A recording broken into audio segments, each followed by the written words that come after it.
Welcome to Story Hour, a virtual meetup hosted by Wolf and Heron. John, you ready? Yeah. Lovely. Have you ever felt guilty about procrastinating on something, and then it all came together and you realized that the consequences you'd normally expect from procrastinating never really materialized? Was it the randomness of the universe, or, a stroke of dumb luck, or was it something else? There's actually a whole science to this, about the drawbacks and the benefits of procrastination. And there are actual strategies for using procrastination to improve divergent thinking and creativity. This story will not be a story about how to procrastinate intelligently. I lost my wedding ring a while ago when my wife Sarah was out of town on a work trip. I know what you're thinking, okay, and it disgusts me. It had nothing to do with some no-good mistress.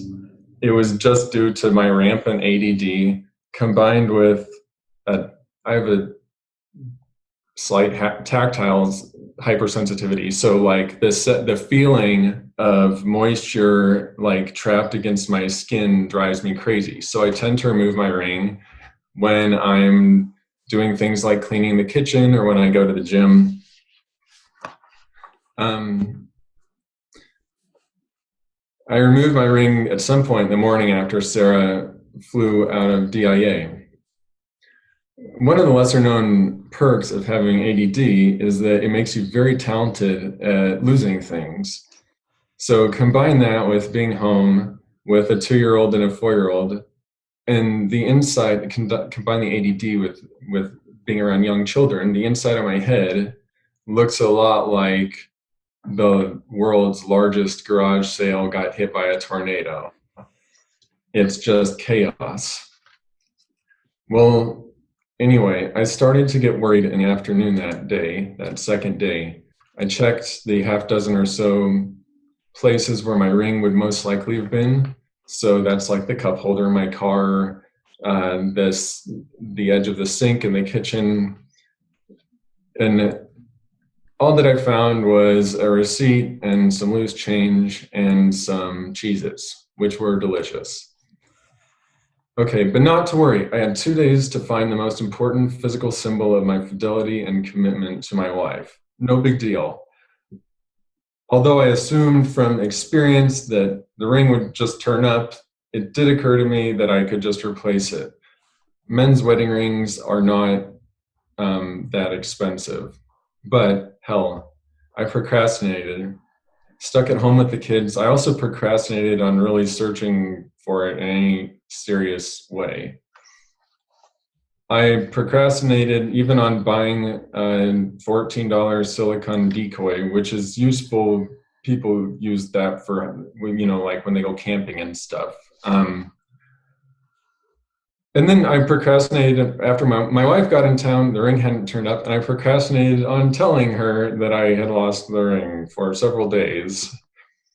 In the midst of all this, I also procrastinated on a number of minor tasks, including tweaking my website, sending a couple of invoices, responding to a mildly rude but important email, and going to the gym. It was a whirlwind of procrastination that any artist would be proud of. Reflecting back on this, I only made one mistake, though. I sighed audibly with relief when Sarah told me she'd found my ring in the dryer. The appropriate response, of course, would have been saying some BS like, "Oh yeah, I put it in the dryer because it was wet and needed to dry." Totally normal, plausible explanation. So, had I not procrastinated on virtually everything that week, my life would have been worse. First, I would have wasted like $140 on a ring, which would be embarrassing, if not impossible, to return. Second, if I'd replaced my ring without telling Sarah, and then it had turned up, the original had turned up, like who knows what her reaction would be. It would come across as fishy for sure. Third, that email issue took care of itself, so procrastinating on a response spared me time, frustration, and mental energy.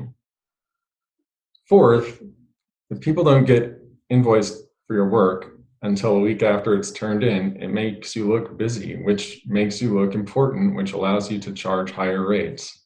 And I'm joking there, that's not actually a reflection of my business ethos. But, and fifth, I hate gyms, so screw that noise anyway. There's a pull-up bar at the park. I procrastinated on going to the gym until the weather was nice, and I worked out in a place where I didn't have to listen to awful music and smell harsh cleaning solvents. Okay, so went great. Many creative professionals attest to the merits of procrastination. Leonard Bernstein, one of America's most celebrated composers and pianists, said this: "To achieve great things, two things are needed: a plan and not quite enough time." But the truth is, this stint of procrastination was dumb. Things turned out fine simply because of sheer dumb luck. But even dumb luck is worth commenting on. Maybe there's nothing more satisfying than a job well done, but a close second would have to be a chore that you avoided outright without negative consequences due to procrastination. To paraphrase the great philosopher Anonymous, the sooner you fall behind, the more time you have to catch up. Okay. Thank you, John. So what was great about that story? What should he hold on to? And what were some of the themes you heard? Go ahead, Milo. I mean, this was an amazing story, I think, just through and through. I believe you're a writer. Is that correct, John? Yeah. Yeah, so it's just, I mean, the way it's composed is just methodical. It captures the theme and it kind of has it throughout all the way. So it was very pleasant to listen to, and definitely generic enough so that I think anybody could understand it, even women. So I saw Stephanie laughing the entire time. So I think you may have hit some sort of secrets that none of us know about. But anyway, wonderful story. I thought it was really great. Thanks. I'll call out, John, to Milo's point. You did a fantastic job with humor, and in particular, sarcastic humor, which generally isn't the kind of humor I like, but you did it so well, I was cracking up the whole time. And there were just so many moments where you would, you're very deadpan with your delivery as well, which I found to be quite hilarious, because if you're not really listening, you might miss the joke. Which was just, it was just kind of a fun little, I felt like there was almost the way that you delivered it, it felt like you were sharing something that was kind of an inside joke and I was on the inside. And that was just a lot of fun to be an audience member for. Thanks. Other thoughts? I like the humor. Okay. I'll go on and say the deadpan, he might try and do that, try and exaggerate that and be really droll, be really stupid, or speak like you're stupid and say those jokes, and they may be even funnier. You should Thanks, Stephen. You should try that in front of the mirror, or try it next week with a different persona.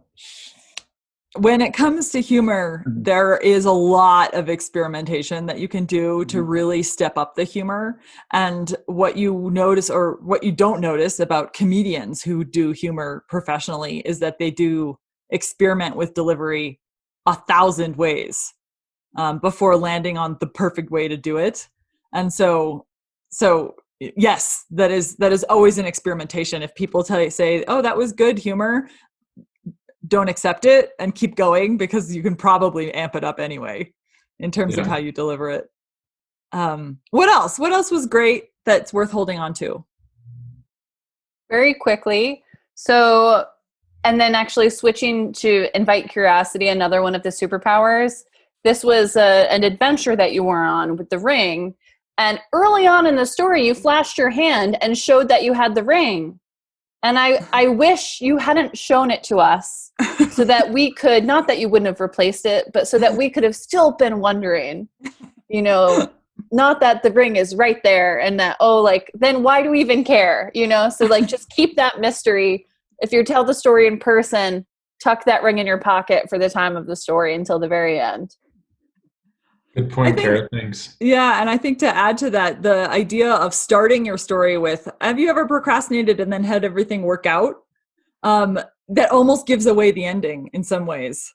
So you might also experiment with holding on to your theme until the end, and start with the, oh my God, my ring's gone point in your story. I'd like Milo, last thought. Yeah, so I felt like this was Hold on, Milo. Just one more second. Stephen, you had a thought to add to that? I was going to contradict that. Okay. Notion and say I love the whole starting off with that line. It telegraphs the whole story right up front, so I know what the story is going to be about, and I can decide to listen. It's great. And then you go into all the details, and you get all the humor, and you know where the story ends, and it's all fine. So yeah, Sophie and I differ on that technique. That's why it's worth experimenting. Okay, Milo, your thought. Okay, so I think that this story, I mean, obviously it's a great story, but I think that it was layered. There was the story about the ring, but there was the greater story about procrastination in general, and then you brought in a lot of different topics, and what I think we all noticed is that you went overtime. So I feel like within the constraints of the 5 minutes, I think, you know, the idea here is to really slim down and make these stories as tight as possible. So I would just say stick to the theme and to try to focus on exactly what you're trying to say, and maybe just kind of put a frame around it, but don't let it sprawl out, because once you were finished with the ring story, I was like, oh, there's more. Visit wolfandheron.com to find out more about our story hours.